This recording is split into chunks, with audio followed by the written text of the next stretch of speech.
Sohan, Sohan, are you ready for this? I'm ready. You guys ready? Do this thing. Woo woo!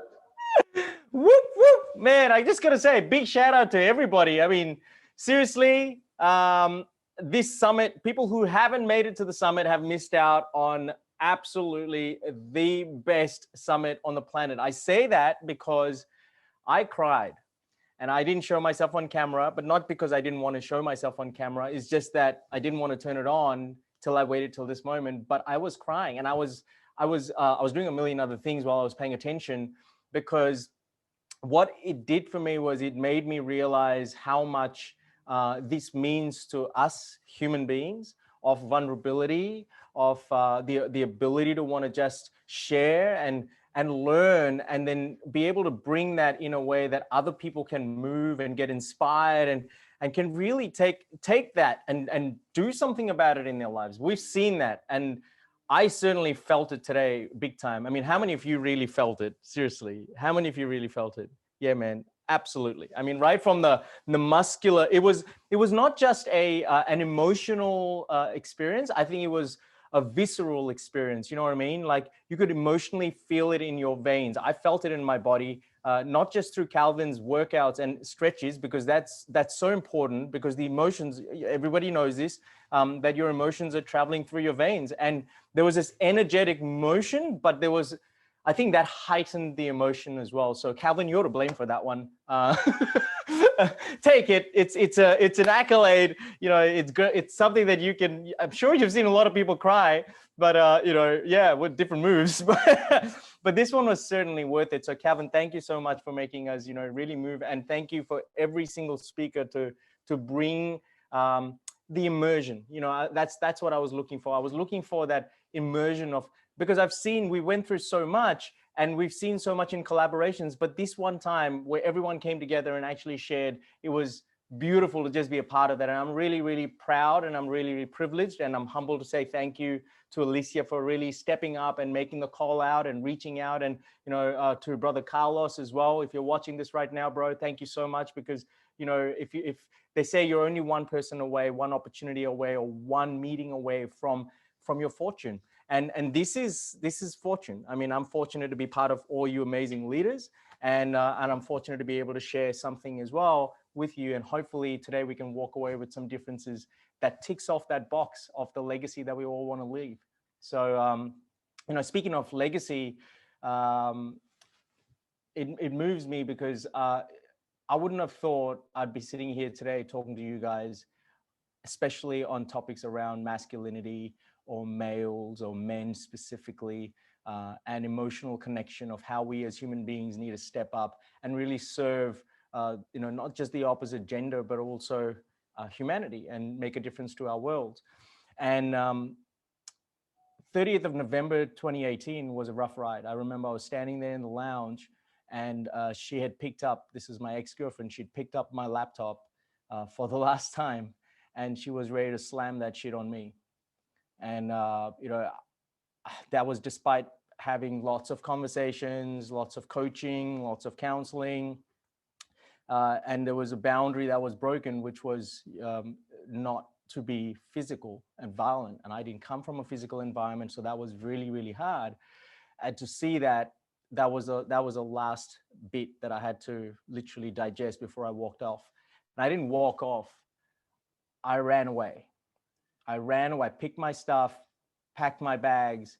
I went to grab my credit card and my debit card that was usually on the bedside table that went magically missing.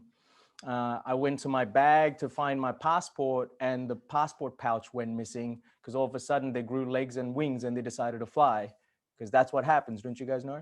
And so I went, okay, this is way beyond what I thought, and I'm out for the last time. And that day I grabbed my shit and I made a phone call to a friend. By now I had zero money in my account, because I was not only emotionally bankrupt, but I was financially bankrupt.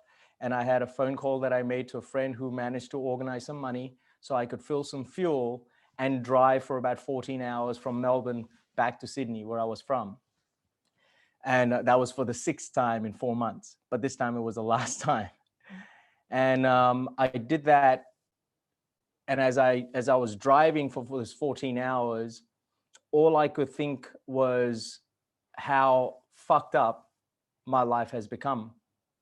Because prior to that, for 5 years, I kept suffering through different relationships, not finding the one I wanted. See, I was in a marriage for 10 years, which was fun for the first 3 and not so much fun for the rest of it, right up till the point where we separated.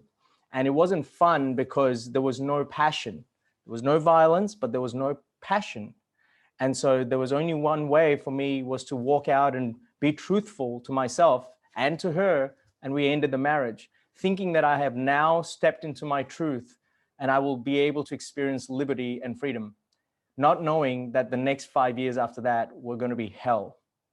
And I mean hell, where I experienced narcissistic relationship after narcissistic relationship, not just getting it right. Could get the money right, just couldn't get the relationship part right. And interestingly, when this relationship came around, thought the dream was coming true, this was it, only to find out I was blindsided and I didn't pick up on the signs till that very day where I had to finally run away and go back to Sydney.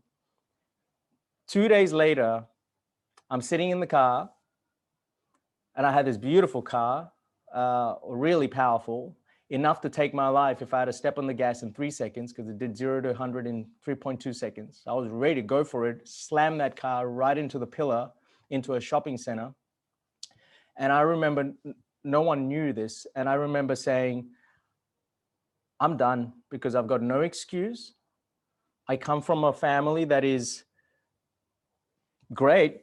My parents love each other. They completed 50 years of their golden jubilee within their marriage, and they love each other like crazy. I didn't grow up with dysfunction in my environment. I didn't grow up with violence in my environment. I certainly did not grow up in a place where there was never food on the table. So I knew how to make money and I knew how to feed myself and feed others.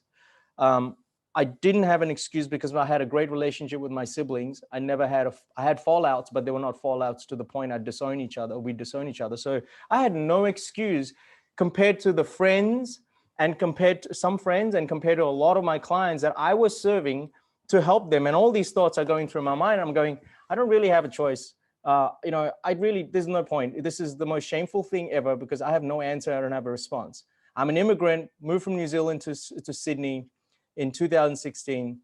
And if I came here for a better lifestyle, and if this is what I've turned out to be, and I've tried everything, including becoming a Tony Robbins certified coach, being coached by him, and I still can't get my shit together, I'm ashamed and I got to get out and I got to check out. And as I swung a left into the shopping center, I was just about to enter it. You know how you get into the ticket, where you pull the ticket in? Right up to that point, I was ready to hit the gas and go straight into a pillar, which was right next to it, because I said, I know for sure if I get into that one, I'm not surviving. I'm for sure not surviving. And so I was about to hit the gas. And just as I was going to do that, and I had this crazy vision. You know those movies where you see the person just go, you see that thing happen? Have you ever seen a crazy scene where the person's doing that in the car? Or it's like usually a video effect, right? That was actually what was happening to me in my head. I could see it was so real. And as that happened, there was a voice that hit me that said, don't do that. You got a mission. You still haven't completed your purpose. And I'd started a purpose called Label, LABL, which is an acronym for Love and Be Loved. And I'd started that movement about 4 years before that, where it was about creating true joy, true love, true fulfillment, and true function in a family, within family, so that there's no more dysfunction. And I had a mission, and still am on that mission, to impact 100 million families by 2029. And that was the goal. And that voice came into my head. And the moment that happened, I could literally feel like my foot came off the accelerator and I hit the brakes. And luckily there was no one behind me. And I hit the brake, I stopped there and I come back to my senses and go, fuck, what am I doing? And I literally just allowed the car to roll right into the car park, parked into a parking bay, sat there, hit the handbrake, and I'm going, what the fuck was I about to do? What the fuck was I about to do? And the first person I called was my coach, Rob, and it was late for him in the US. And I rang him And I was shaking, but I said, and I was crying, and I said, I don't know what I was thinking, but I was about to check out. And he said, I'm glad you didn't, because this phone call was meant to happen, bro. And I said, thank God for that. He said, amen. And as soon as he said that, he said, what are you doing? Where are you? And I said, I'm in the shopping center. I'm okay, because I haven't done anything. I haven't gotten out of the car. And he said, you're just going to have to wait, take a deep breath, stay in the car. And then when you're ready, go home. I'll stay on the phone with you if you need me to. And I said, no, I just wanted to call you because your voice came up somehow. And that was his voice that said, don't do that. You've got a mission and a purpose. It wasn't my voice. And those things rung a bell, because he just, when he was hanging up, he said, Sohan, remember those 4 words I taught you in 2012? Let it be easy. I want you to think of that when you're driving home. How far are you from home? I said, 15 minutes. I said, thank you. I'll remember that. Let it be easy. And I went home. I got home. I got to my mate's house where I was surfing on the couch. Thank God for that friend. And after that moment, I made a decision. I was going to change everything, because those 4 words, let it be easy, triggered something in me to go on to do something else, which was get onto the coaching call with him and really figure a way out of this whole shithole. And on that coaching call, he put me to the test, and he gave me an assignment to go and study a book, not read a book, but he gave me a book to study. Just like he'd done to me back in 2012 to read Think and Grow Rich and study it, he made me study this book called No More Mr. Nice Guy by Robert Glover. And thank goodness for Robert Glover. Thank God for Rob, my mate and my coach. I got a chance to study that book. And from that moment, things started changing. All of a sudden, I started having these epiphanies, right? All of a sudden, I started seeing these breakthroughs coming my way, because I'm having these aha moments going, shit, that's me. Oh my God, that's me. By the way, every single man on the planet needs to go and read that book. Every woman needs to read that book as well, because, man, I'll tell you what, that book is like, that's a Bible. I mean, there are a lot of great books on the planet, and this is not my opinion. I promise you that. Every man, I guarantee you, when you read that book, you will go, oh my God, that's me. Oh my God, that's me. Oh my God, that's me. I know my video's gone up, but I'm right here. Oh my God, that's me. You keep saying that, right? And I said that all the time throughout the whole thing. And I was studying it. So I was doing the exercises and I was going for it. And I started realizing that I had completely lost myself, and I didn't really appreciate myself. I didn't love myself the way I should have. And I came from a loving family. Look at the irony in the whole story. So I started researching, I started discovering a little more. Long story short, I went into a place where I went, right, now it's all about me. So that, you know, someone else was saying this before, and I think it was Rob who mentioned it as well, fill your own cup. I went back to that. I knew that intellectually. I knew it long time ago, right? 15, 20 years ago, I already knew that, but I never embodied that. And so I realized that I was not being a nice guy. I was being an asshole. I was actually being a nice guy in the opposite direction of a nice guy, which is basically being a show pony. Do you know what I mean? Like a nice guy was somebody who, I was being the fellow who typically was hiding my own shame, hiding my own emotions of abandonment that I might have had ages ago. At the moment, at that time, I was thinking in that moment that I might have had, till only find out I did have those abandonment issues, which I didn't pay attention to, but they came up with, thank God they did. And I was holding them back to a point where I was going, I don't need to show that, but instead I'll please everybody. And I started being that nice guy, because my mom's words would ring in my ears. They still do sometimes. You know, she always said, Sohan, be kind to everybody. Be kind to everybody. Be kind to everybody. Just be kind to everybody. So I was kind to my ex-girlfriend. When she'd pick up something and whack me with, I would be kind to her and go, that's okay, honey. Not those words, but that was the emotion I'd have, right? And yet I would be absolutely horrible with myself, where I'd get pissed off with myself because I wasn't meeting standards that I should have, right? Not realizing that there are healthy standards and healthy boundaries that I needed to establish for myself, only then which someone else could follow through. And so that finally got me to a place. From that point, I jumped up and I started doing more self-discovery in a short period of time, where I made a phone call to a man that I'd completely labeled and discarded and disregarded as well, because I thought I was better than him. And I called him and I said, I got to connect with you, and I have to apologize because I judged you. And for some reason, I thought I was better than you. And I need you to help me, because you know something that can help me become more mature. And I need to get into my maturity. and I need to stop being a boy. And he said, don't worry. And we both cried. We shared this amazing moment on the phone. And he said, I will absolutely train you and I'll show you the way to get you from a boy to a man. And I said, I love that. Let's go. So I took that on as a commitment. I did that.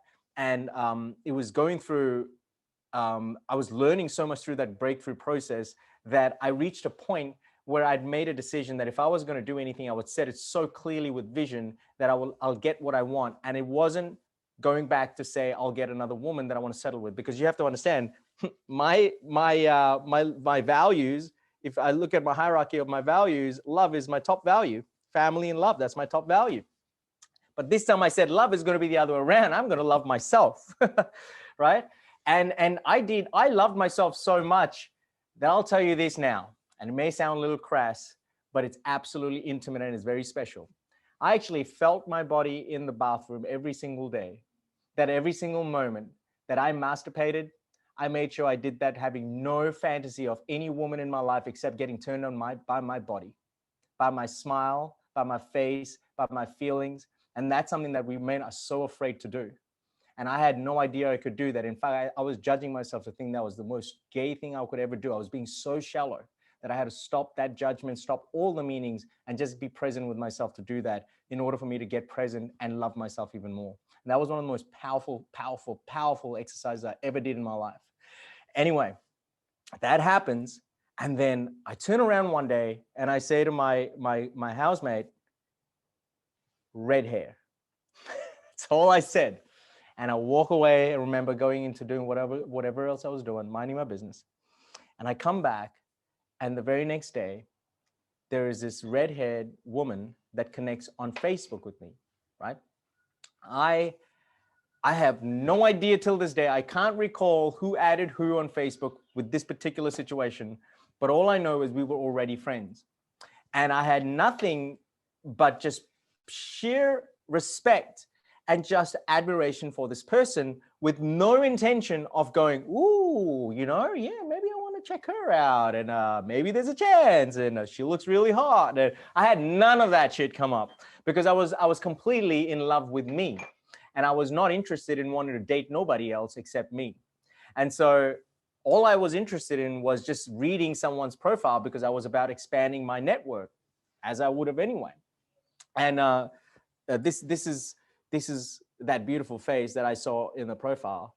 And I was going, damn, I went through the whole profile and I saw some meaningful conversations, and I felt like this is so moving that I could just simply reach out and send a message to say, I just want to admire and appreciate what you've got, and you're a blessing. Thank you. And she comes back the next day saying something very similar. In fact, I just said, this is where I actually got the first conversation, right here on a block. And this will be there forever, because it's a life-turning moment for me as a man, but also for every man out there who wants to understand the power of love, where it comes with self-love. And she said, blessings your way, Sohan. Thank you. Yes, your profile was inspiring, and I appreciate like-minded souls. Have a super day. That was the only conversation we had. And I'll tell you what, in 30 days, we'd moved in together. In less than 30 days, we'd moved in together. I drove down to Melbourne again. Get this. This is the kicker. Now you guys would go, you're a fucking idiot, Sohan. You're a real fucking. You went to Melbourne. You got trashed. You drove back and forth 14 hours, 5 times in like 4 months. You did Sydney, Melbourne, Sydney, Melbourne, Sydney, Melbourne, and you were going back to Melbourne, and you're going back for a woman? Like, are you serious? Have you never learned your lesson? But I'll tell you something that happened there. What happened there for the very first time in my entire existence is that I experienced something called soul resonance, where there was nothing else but truth and no ego. And in that moment of truth and no ego, there was only one answer. The answer was absolute certainty. There was absolute certainty that made me go into a place, because guess what happened? I reached a point where, as a man, I did not have to rely on anyone else to fulfill my needs or wants. I automatically fulfilled them anyway. So I was so complete. I was 100% in my tank that I didn't need anyone to go and complete me anymore, unlike what the previous Sohan wanted. And that journey was very different. So if you ever get a chance to go on my Facebook profile and screen all the way back to last year, you'll see a video that I did when I was doing a live driving down.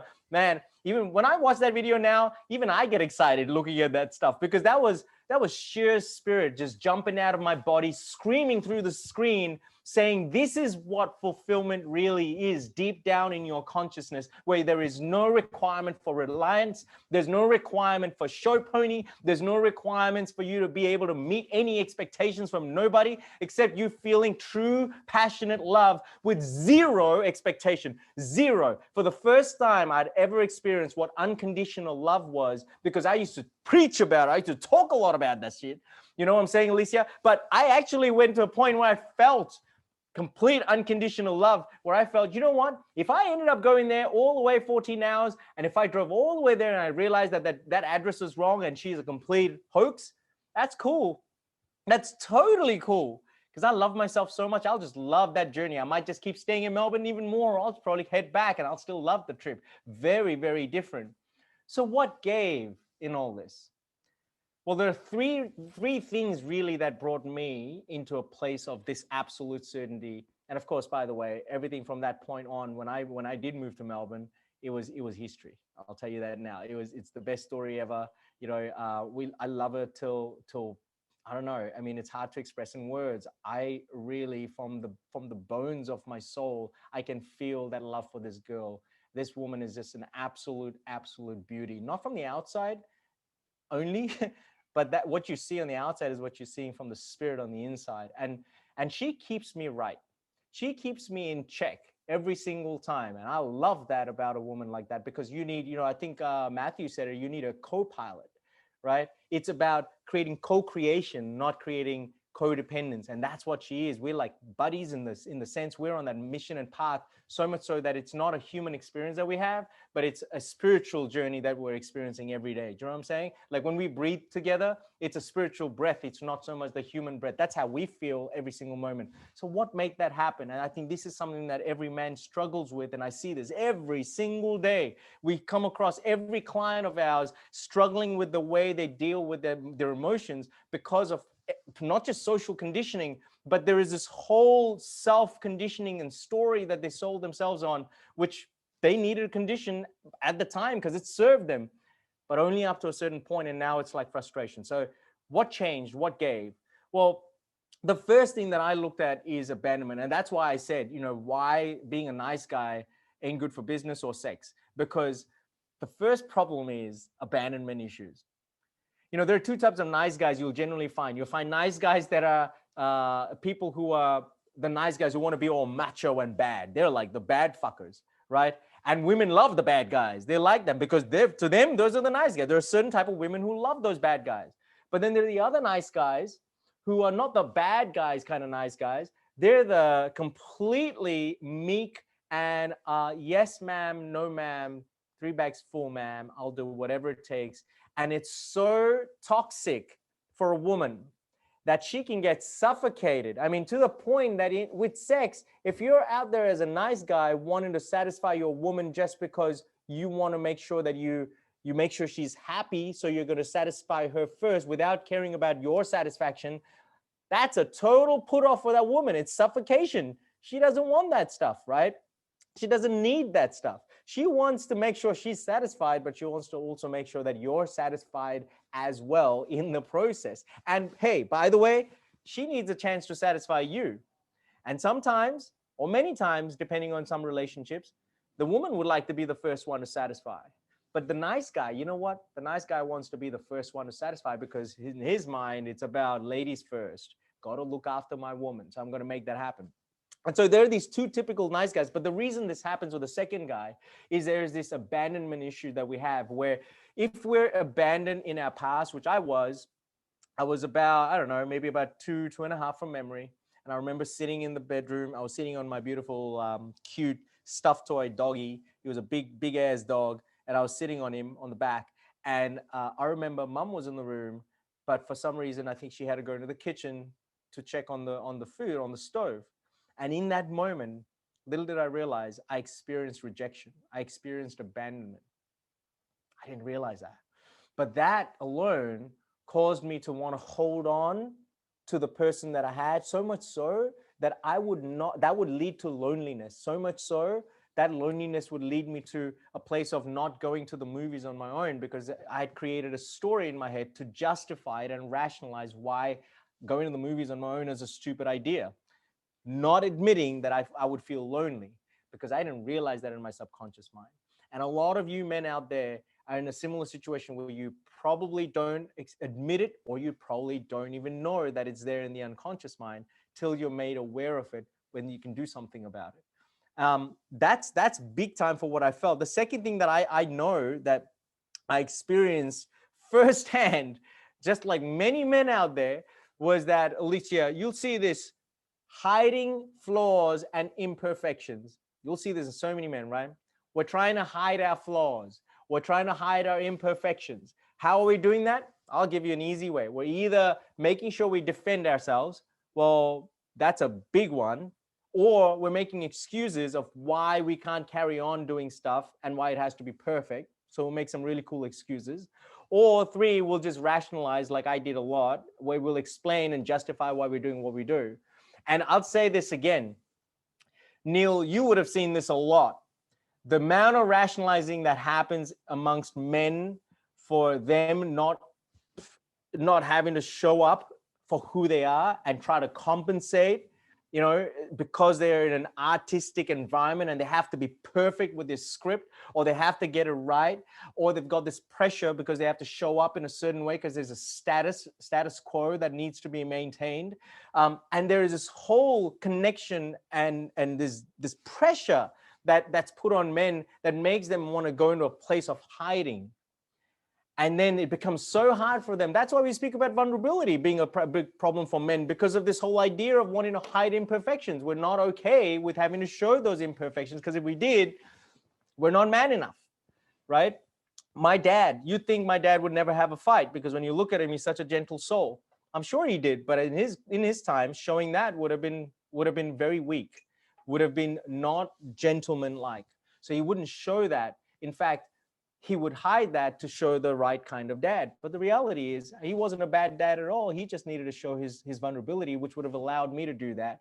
But I'm glad he didn't, because today I get a chance to find the distinction between the two.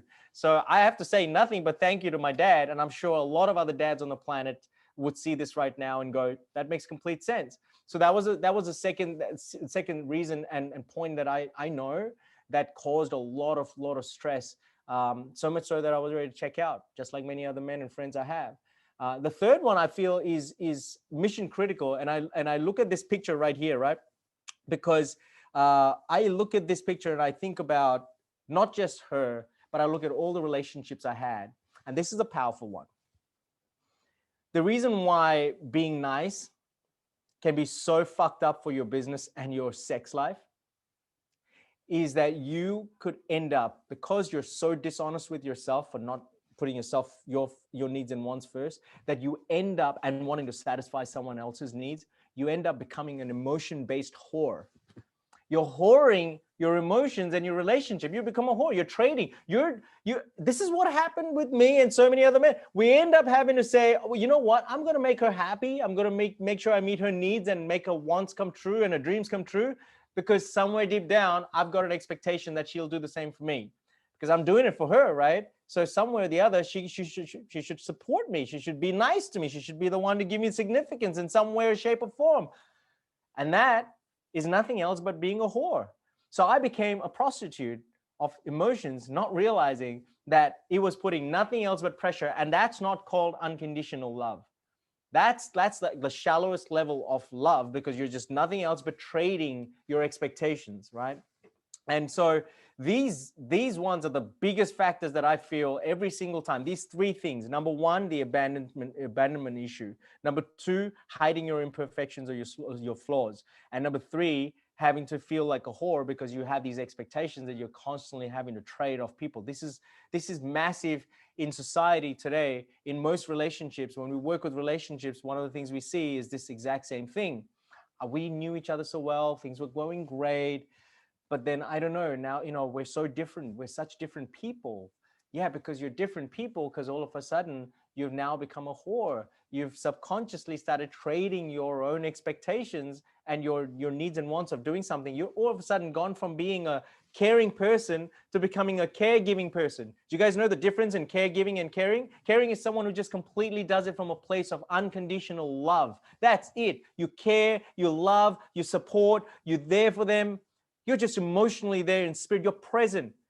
Caregiving is when you're actually sitting there doing that and trying to meet someone else's expectations, but you're not bothered about your own needs and wants. So you're basically helping and caring for someone else while you're feeling crap about yourself instead of feeling loved in itself. There was a client once who said to me, Sohan, I'm struggling with this. You know, I'm a really successful guy in Sydney. In fact, I own one of the most popular, beautiful homes in Australia. I have won awards for it. I've got 16 staff, all of them working for me 20 years plus. Got this amazing business, but why am I constantly struggling when it comes to my mother? A Greek guy struggling with having to connect with his mother. He goes, I can't understand. I mean, she loves me. I know that. I love her to death, but somehow every single time I find this thing that's incomplete, something's missing. When we did a check, guess what, guys? I asked him, I said, how do you feel? What has to happen for you to really feel loved and lit up with regards to the love of your mom? And he said, you know what, son? When she comes over on the weekends and she comes and gives me a big kiss and a big hug, I really feel that. And I said, therein lies the problem. And he said, what do you mean? I said, you made your life so hard for yourself for feeling loved that you're literally leaving that remote control in your mom's hand to decide and rely on feeling loved based on her actions. What if your mom didn't give you a hug that day? He goes, well, then I'd wonder something's up. I said, well, would you feel loved? He goes, well, not the same. I said, that's the problem. That's the problem right there. You know, we all have our own remote control of love and feeling loved. We don't need to wait for someone else to justify that and give us or show any action to experience it. It's great to have it. I'm not saying you shouldn't have that, but that shouldn't be the primary reason for you to want to feel loved. What is another way you could feel loved with regards to your mom? And he said, you know what? I would love to do scones. I love making scones. Every time I make scones, I see the smile on her face. I said, well, what if you could make her more scones than you make right now? He goes, well, every time I do that, I feel this connection. I said, well, why don't you make more scones? Because that's in your control. Now, all of a sudden, you can step into feeling love for yourself while you're doing that action. Now you go from caregiving to caring. And that is called self-love. That's where you bring in independence of experiencing love from the deepest core of your spirit, not waiting for an external source or another soul to fulfill your feeling of, or your ultimate need in your spiritual state of, you know, self-love. You don't need that. You just need to be able to, you've got to stop moving into a place of neediness, of needing self-love. And you need to start experiencing this privileged space where you get to feel love. You know, you get to experience love of yourself. That's very different from wanting to need love from someone or yourself. So when that happened, there was a shift in the guy. I meet him about 14 months later because I was in Melbourne. When I go back to Sydney and I meet up and catch up with him for dinner, he said, mate, that whole thing shifted. I'll tell you what, my mom's eating more scones than she's ever eaten because I'm doubling up on the ratio. I said, well, that's great, but what's happening with you? He goes, bro, I'll tell you what, I'm happy. I'm really, really content. And I said, that's the word I was looking for. I was looking for the C word because the word contentment is way powerful than just feeling happy or satisfied.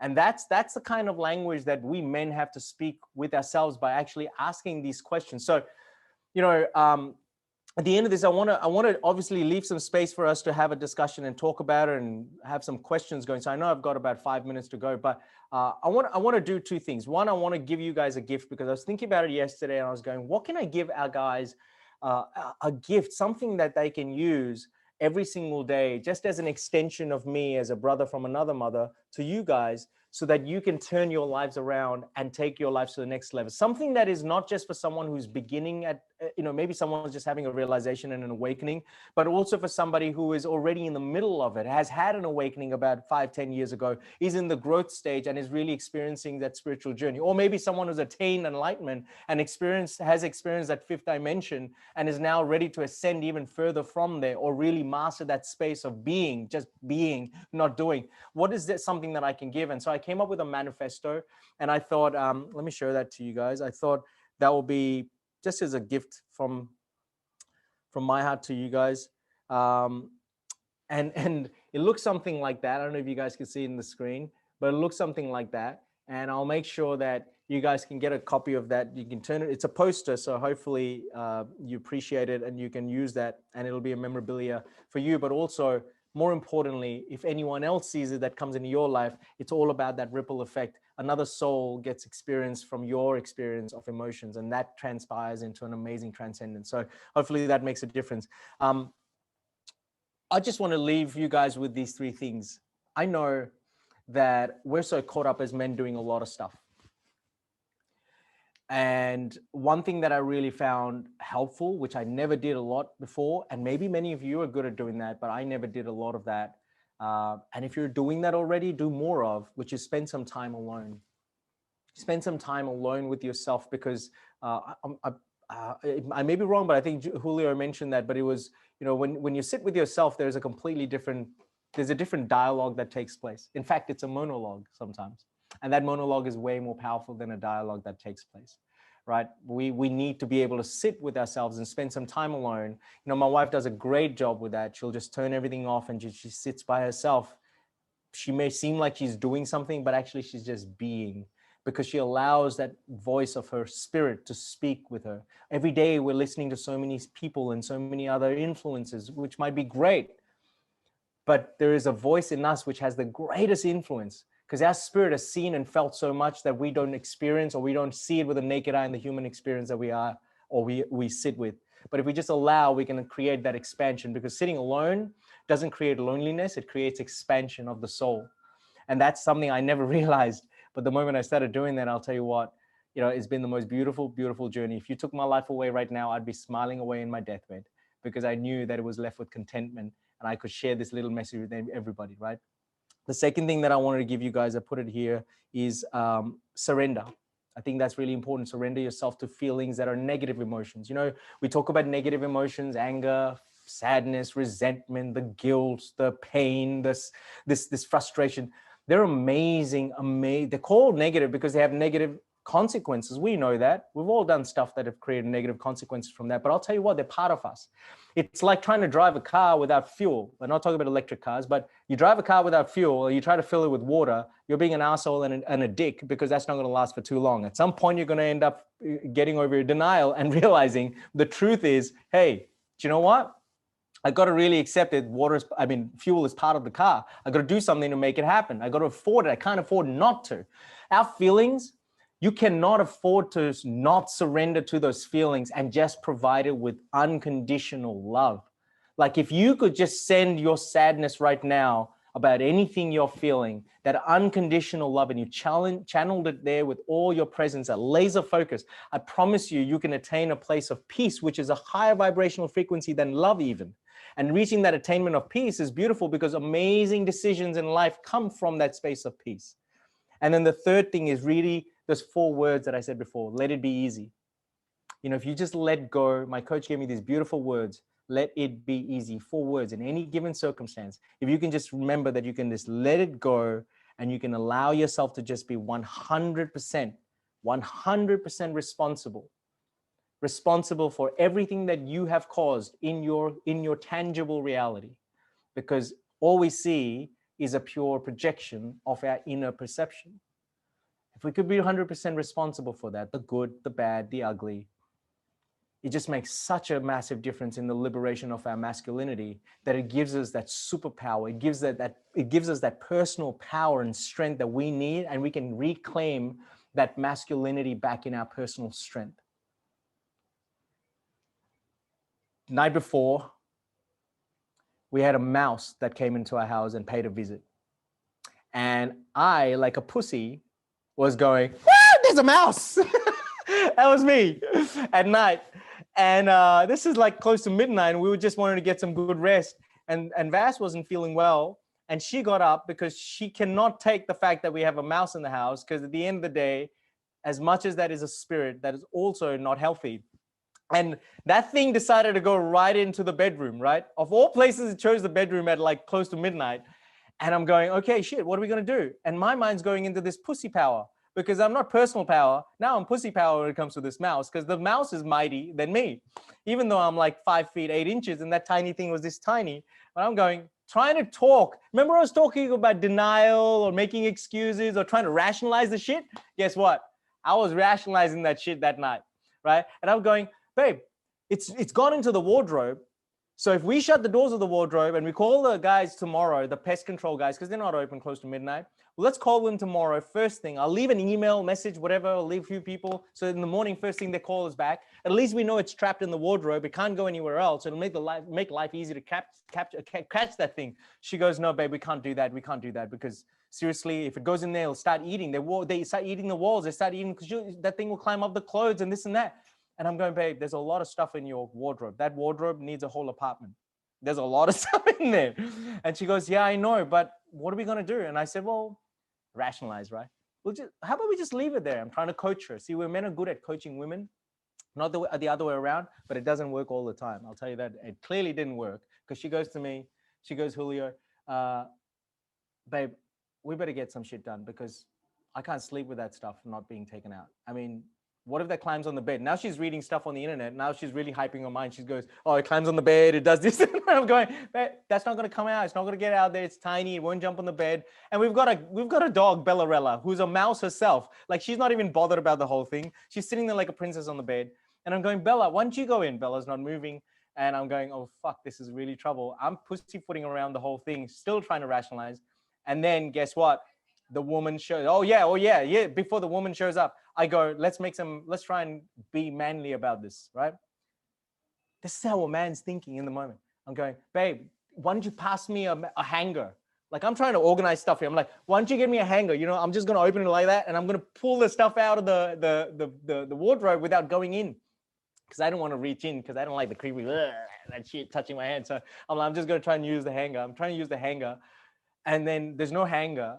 And then as I'm trying to move a clothes, this hanger falls right in front of my face. Oh my God. Now all of a sudden you can say, hallelujah, hallelujah. Because, you know, it's like there's divine intervention. Hanger has been given. I'm obviously thinking I'm on the right fucking track here. I'm like, right, okay, we got the hanger in place. She's laughing her ass off, going, this is not going to work. I said, no, it can work. So I'm like trying to drag the shit out with a broken hanger. I'm pulling her clothes out, trying all that shit. I'm standing halfway on top of the bed and trying to lean into the wardrobe, you know, just to make sure I'm aware.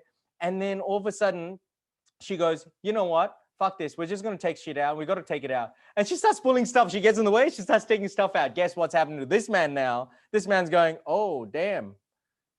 I got to go in now and do this stuff because she's doing it. I can't just let her do it. I got to be caring enough to do it myself. So here I am with my egocentric, pussy power, jumping in and trying to pull the clothes out. And I pull the clothes out and I'm like trying to help her. And while I'm trying to help her do that, she's got an umbrella. I'm going, yay, got another tool. I'm using the edge of the handle of the umbrella, pulling stuff out. There's no luck. The mouse is fucking running on the other side of the damn wardrobe. I'm like, this is fun. This is not working at all. Anyway, in that moment, I said, okay, something's got to work. She obviously retires from this. She's probably done it strategically. I don't know. But she decides to go into the bathroom. I'm not calling her at close to midnight saying, babe, can you come and help me? Because I'll look like a real pussy. So I'm going, I got to do something about this. All of a sudden, I go, fuck it, I'll take charge. Let's do something. Open the other side. I'm using a torch. I'm making sure I'm creating like a pathway so it goes only in one direction, no gap. It doesn't have to jump over. And as I'm doing that, the mouse does decide to jump out, sprout out all above the barriers that I created with cushions and pillows and all that shit. It jumps right above that. And thank God, it jumped right out and went right outside the bedroom. And then my dog decides to turn from a cavoodle to a fucking Rottweiler, a size of a peanut, gets up, jumps, and she starts running behind the mouse. And now it's in the lounge. Thank God. I guess it ran right out the veranda through the lounge room. And now I'm screaming, babe, it's gone, it's gone, it's gone, it's gone. And we came out, Bellarella, my dog made sure it's gone. She kept sniffing around. I sniffed around, nothing was found. My gorgeous queen shows up and she goes, oh, is it really gone? I'm like, yeah, it has, because there's nothing else here now except your stuff in the lounge room. And that was it. And then the mouse went away. And you know what? I turned around and I realized going, we're so fucked up with our stories in our head that we are caught up with the conditioning of our pussy power stories. When all I had to do was to be present and make up a new story, which was in the now, which allowed me to then create a pathway and then allow that mouse to do what it did to then eventually get out. Now, something else could have happened in that whole situation, but the mouse finally went out. But I think the main thing that happened there was I ended up being present. And that was the new story that I created of saying, I'll take charge and I'll do something about this, because I don't have to be that pussy anymore of that icky feeling that I had. It was a conditioned story. And I had that. And I'm going to say this to all of you, that whatever you are right now, whoever you are right now, has only served you for what you are up till this point and has created the best outcome for who you are as of this point. But from this second on, or this moment on, if you want to create a next bit of your masterpiece, it's going to have to create a new story to create that masterpiece. And so I just thought that was something that was so profound for me, but so real, and that hit home. And that mouse was not really just a mouse. That mouse came in for a reason. It came in for this story for us to be able to share that today at this part. So I'm really thankful to that mighty mouse. And I'm thankful to my queen, because they both allowed me to step up and get rid of the pussy power and get into my personal power. So start doing your personal power, boys. It's time. It's your time. I love you guys. Let's take some questions. Let's go. Let's go. Let's get some questions going. Who's got a question? Anyone got a question? You don't have a question, I got a question. I get this question. Oh, Julio's got a question. Go for it, my brother.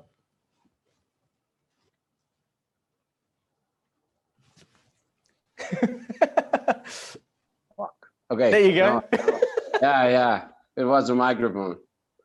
Well, Sohan, it's amazing your story and the way you share that, and it's really hard sense, and it makes a lot of sense, and it drives me to think about just getting tomorrow and get some shit done that I haven't, because I'm relying on some stuff that had functioned, but now you bring your heart into this conversation as a friendly reminder that that's it. It was useful, but not for now.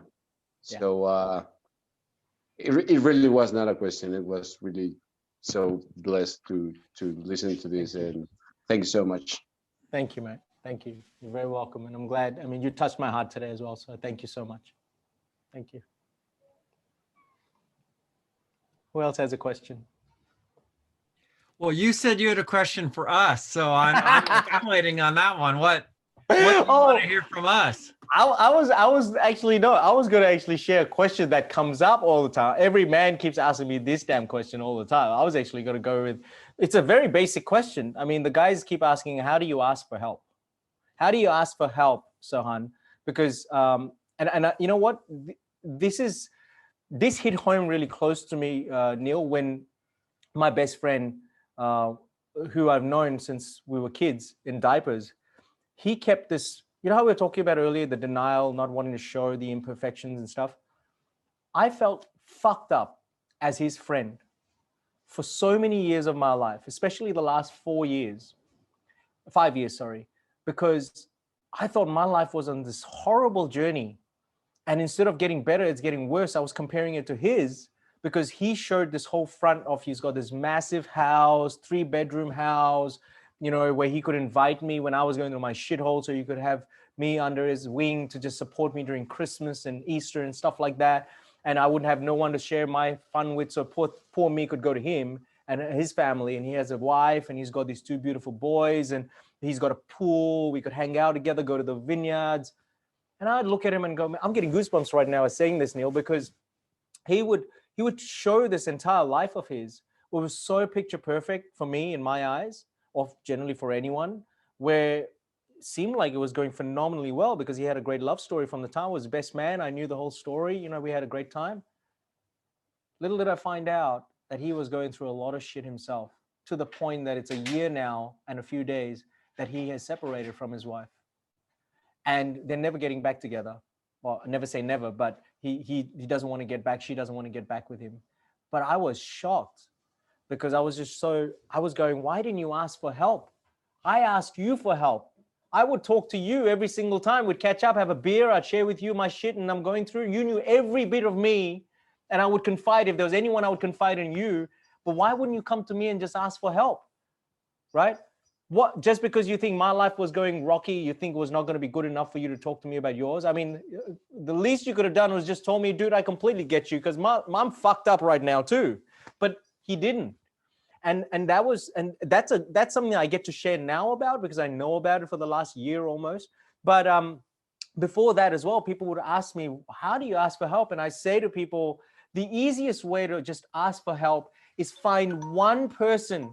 Just find one person in your entire circle that you could just have as a loving mirror.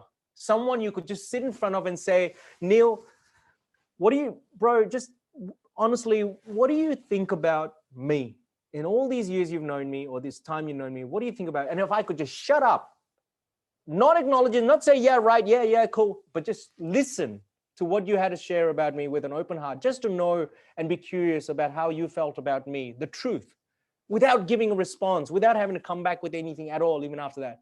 That would make such a massive difference. And that's called a true loving mirror. I said, this is what you need to have. One, you don't need many. Find one person like that. You can have a loving mirror and just have these conversations. I learned this from a guy named Noah St. John in his book called The Secret Code of Success. The Secret Code, or The Secret Key of Success, Secret Code. And he's got this amazing exercise in there that talks about loving mirrors, where there are multiple people that you have in your life. But I found that it was just powerful by doing that one thing. And you seriously can experience the most amazing life you dream of. And that's what I'm experiencing today. Every bit of my life is the most amazing, articulate version of what I wanted to create. But that's because I decided to raise my hand and ask for help. Really powerful.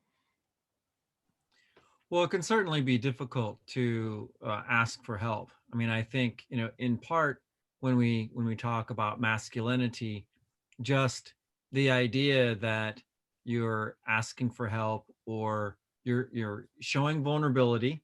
So men aren't supposed to do that. You're showing, you're inferring at the very least lack of stability, or a lack of the ability to provide. Because if you can't provide for your own self, that's a male burden, right? That's the male responsibility, is to provide security, safety, stability, and asking for help. Basically, even if the reality is we all need help. Yeah. No human being can just survive completely on their own. Human beings are social creatures. So, and we're constantly, needing help. But the fact that you actually ask for help, is bad. It's just instinctively bad. And then the next thing is that, well, you can't let anyone see any of that either, because then you're not only are you not fitting that male image, but you're also in a way letting down anyone that's supposed to rely on you, your parents, your children, your wife, whatever people you have in your life. So I think, honestly, being able to open up and ask for help, and be honest with the people that love and care for you. I know I've had those problems myself, that I don't reach out. And I'm a pretty open person as far as communication goes, but that's definitely an area I need to improve on. Oh, yeah. And I tell you what, it's, thank God we have a community like we have now, where we've got this family of all us gentlemen right here, where we can just create an amazingly safe space for men, just laser focused on the conversation around that, because it's not just about men, it's about humanity. It clearly is. Our existence creates that, but there is a channel, there is a path, there is a role that we need to play. And it's about just constant self-discovery of what our spirit wants to really shine and create and bring to the world in its vibrational state. And that requires help sometimes, not from the superficial human level, but it really needs that soul connection. There are such beautiful ways to tap into someone's frequency without even seeing them. Julio felt it today. I know he felt it today. Vass felt Julio. She wasn't even listening to him. She wasn't here because I had my ears plugged in. We felt the spirit. We felt the horses yesterday when George was bringing them into connection.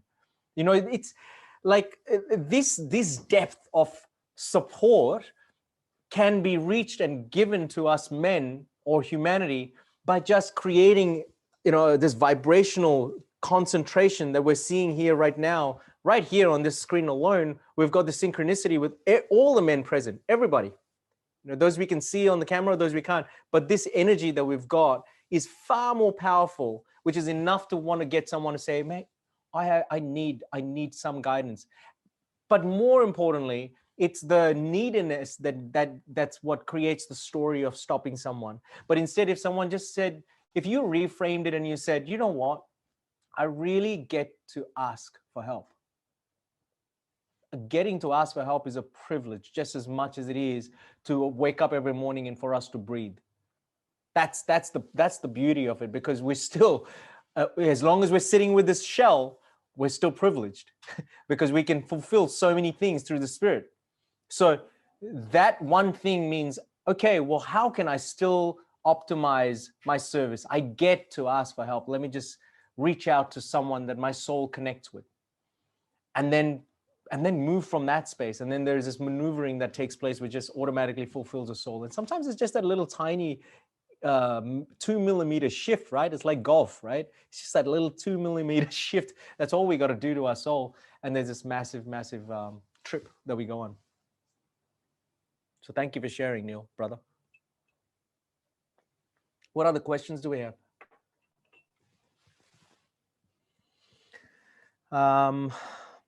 James had a question.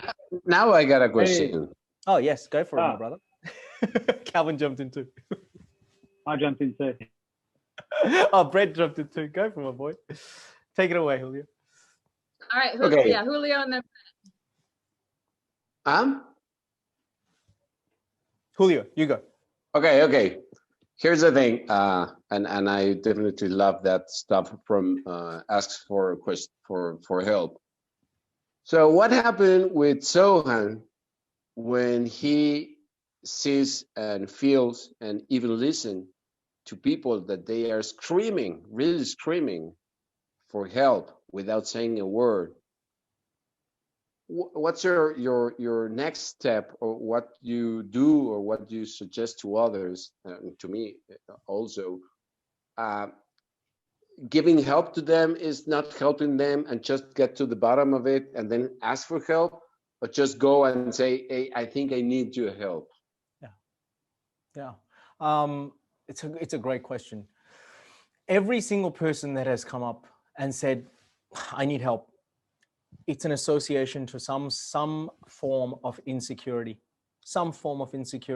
whatever it is, whether it's at home, whether it's the kids, whether it's the wife or the husband or the business or the job or health. And the very first thing that needs to be done is that feeling of insecurity, that block that's there, is trapping them from experiencing love. See, we know that love doesn't have any form of fence, does not have any form of duality, has no form of conflict, has no form of any doubt whatsoever, no certainty. There's this uncertainty in the most adventurous way, not scary way, right? But there is this insecurity of experiencing that because there is the unconscious level of being hurt, and that inner standing is what happens to me in my soul. When someone speaks about help, it's not understanding them anymore, because when I'm understanding and I'm actually standing under their issue, but when I'm actually understanding them as a soul, I'm actually going in with them to just know that feeling, because we've all experienced it in so many different degrees. And you don't have to have an extraordinary experience to experience that emotional feeling to connect with them, because it could be the most ordinary thing, like I shared about the mouse thing, and that could just be enough to feel the emotional connection of all those, the ripple effect of those emotions there. The very first place that they have to go to is the source. And that source is that block that sits with them. And you know where it is? It's directly associated with someone who is not connecting with those emotions that are negative, because we've barred ourselves from them.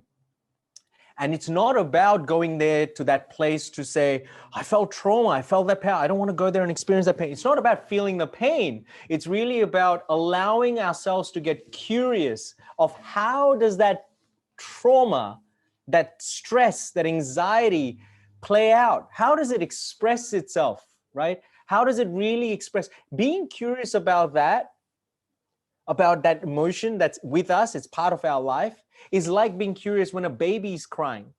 See, when a baby's crying in a bedroom, we don't turn the telly on, or we don't turn the telly on and turn up the volume and go, right, we're going to drown the noise of the baby. We're just going to keep let's keep talking louder because that way we won't be hearing the baby and we'll just ignore it and it's all good. Let's get another door, slam it on the other side. We'll make a double door and you won't be able to hear it. We don't do that. What do? You turn the damn telly off. You shut your mouth from that conversation. You walk into the bedroom, open the door, pick up the bub, hold the baby in your arm, in your crook, and you just be present with it. You be patient with it, and you just love it unconditionally. You don't go, what the fuck are you screaming for, man? I'm right here. You don't. I mean, someone would do that after some time, but then you still, despite that, that's probably what the head chatter is going, shut the fuck up, go to sleep. But the heart's going on, blah, blah. That's the heart. The heart doesn't go to a place of, what the hell? Like, really? No, that's the brain. But the heart's going, I'll be present. I'm here with you, Bob. It's all right. I'm okay. You're okay. We're good. And after a while, the baby calms down and goes back to sleep. What changed? What gave? Well, our presence, our patience, our curiosity, and most importantly, is that unconditional love to that baby.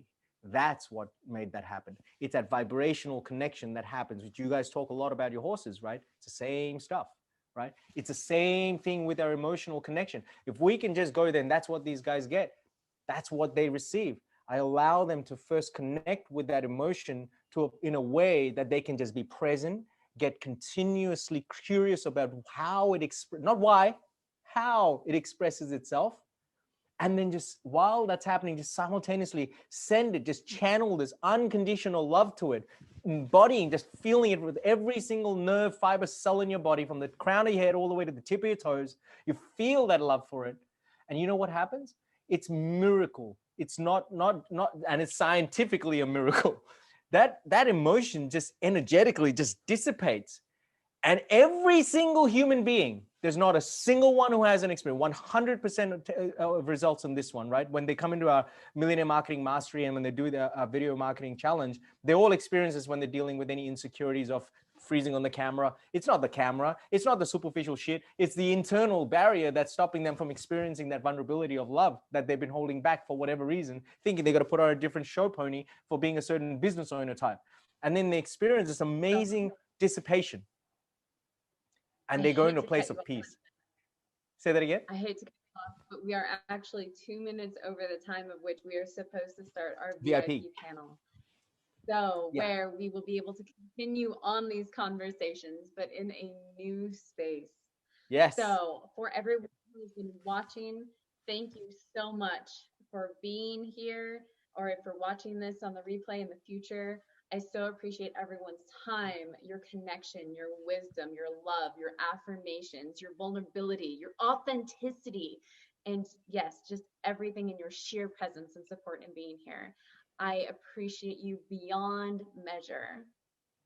Sohan, thank you so much for everything that you've delivered. I know that you're going to continue to do so much more in the VIP panel and in the future across the globe. So it is time for us to come to a close, and we will see all of you soon. Thank you, gentlemen. You're amazing.